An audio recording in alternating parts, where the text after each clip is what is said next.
त्या काही महत्त्वाच्या अपडेट्स आहेत आणि अतिशय धक्कादायक अपडेट्स आहेत त्या वादळीच्या। मराठवाड्यात एप्रिलच्या दुसऱ्या आठवड्यात झालेल्या वादळी वाऱ्यासह अवकाळी पावसानं आणि गारपिटीनं आत्तापर्यंतची जी माहिती आहे अधिकृत त्यानुसार 853 गावांना फटका बसलाय आणि त्यामुळे 15,000 शेतकऱ्यांचं नुकसान झाल्याची माहिती आहे। तर वीज पडून तब्बल 17 जणांचा या अवकाळीत बळी गेलाय। 32 जण वीज पडून जखमी झालेत। अनेक तालुक्यात जबरदस्त गारपीट झाली आणि शेतकऱ्यांचं मोठ्या प्रमाणात नुकसान सुद्धा झालं। मराठवाड्यातली ही आकडेवारी आपण पाहतो आहोत। मराठवाड्यात 13 दिवसात अवकाळीनं 17 बळी घेतलेत।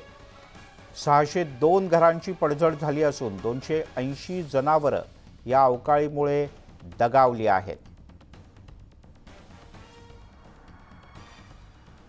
अविनाश कानडजे आपले प्रतिनिधी आपल्यासोबत आहेत। अविनाश, विभागात खूप मोठ्या प्रमाणात नुकसान झाले तर या अवकाळीनं? नक्कीच मिलिंद, आपण जर बघितलं तर मागच्या 2 आठवड्यामध्ये पूर्ण मराठवाड्याला पावसाने अक्षरशः झोडपून काढलंय। अवकाळी पावसामुळे बऱ्याच ठिकाणी मोठं नुकसान झालंय। काही ठिकाणी झाडं पडून गाड्यांचं नुकसान झालंय।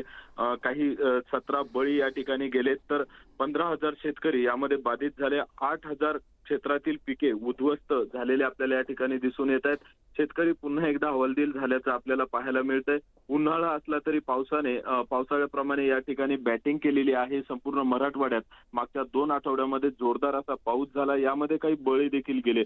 त्यामध्ये जर आपण बघितलं तर संभाजीनगरमध्ये 4 जणांचा बळी गेलाय, परभणीत 2 जणांचा, हिंगोलीत एकाचा, नांदेडमध्ये 3, बीडमध्ये 3 आणि लातूरमध्ये 4 असं ज्या ठिकाणी ज्यांचा मृत्यू झालाय अशा विभाग वाईज जिल्हा वाईज ही आकडेवारी समोर येते। तर 602 घरांची सुद्धा पडझड मराठवाड्यात झालेली आहे।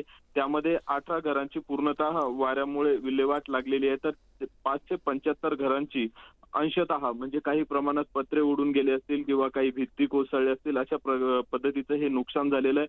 मात्र पुन्हा एकदा मराठवाड्याला जो फटका बसलाय, अगोदरच दुष्काळ होता आणि त्यानंतर शेतकऱ्यांना पुन्हा अवकाळीचा फटका बसला। यामध्ये शेतीमालाचं नुकसान तर झालंच, मात्र जो बळीराजा आहे त्याचा सर्वात आवडतीचा नाही। अविनाश, एक छोटासा प्रश्न अगदी थोडक्यात सांग, या सगळ्याचा औपचारिक शासकीय आढावा घेण्यात आलाय आणि या सगळ्या शेतकऱ्यांना मदत देण्याच्या दृष्टीने प्रशासनानं काय नियोजन केलंय?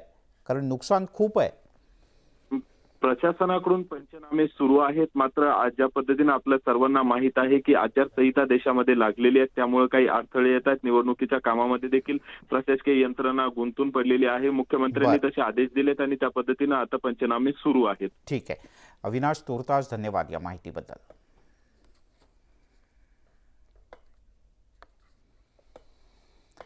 छत्रपती संभाजीनगरमधल्या नागरिकांची पाण्यासाठी सध्या मोठ्या प्रमाणात भटकंती सुरू आहे। संभाजीनगरात दुष्काळी गावांची तहान भागवण्याकरता MIDC कडून मोठ्या प्रमाणात पाणी पुरवठा केला जातोय।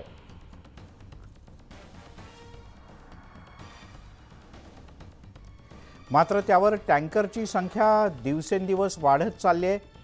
2 ठिकाणून हे पाणी सध्या उचललं जातं आणि पाणी पुरवठा केला जातो। मात्र ही 2 ठिकाणं न ठेवता ती ठिकाणं वाढवावीत। सध्या 68 टँकर चालकांनी काम बंद केलंय।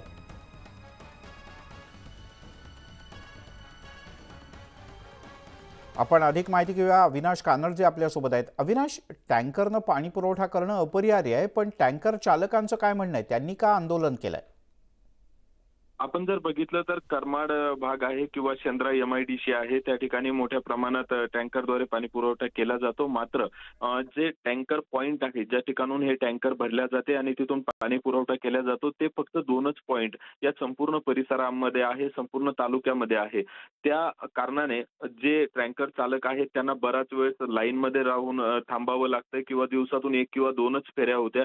त्यामुळे त्यांनी प्रशासनाकडे अशी मागणी केली आहे की आम्हाला जास्तीचे पॉइंट द्यावे टँकर भरण्यासाठी आणि त्यानंतरच आम्ही आता पुन्हा एकदा टँकर सुरळीत करू। मात्र आताची जर परिस्थिती आपण बघितली तर 68 टँकर हे त्यांनी कामबंद आंदोलन केलंय किंवा ते आंदोलनाला गेले। त्यामुळे आता ज्या ठिकाणी टँकरने पाणी पण मग अविनाश, आज पाणी पुरवठा करणार नाहीयेत हे टँकर? नाही, हे पाणी पुरवठाही करणार नाही आणि जोपर्यंत त्यावर काही मार्ग निघत नाही तोपर्यंत आम्ही पाणी पुरवठा करणार नसल्याचा देखील इशारा या टँकर चालकांनी दिलाय। अविनाश, तुर्तास धन्यवाद या माहितीबद्दल।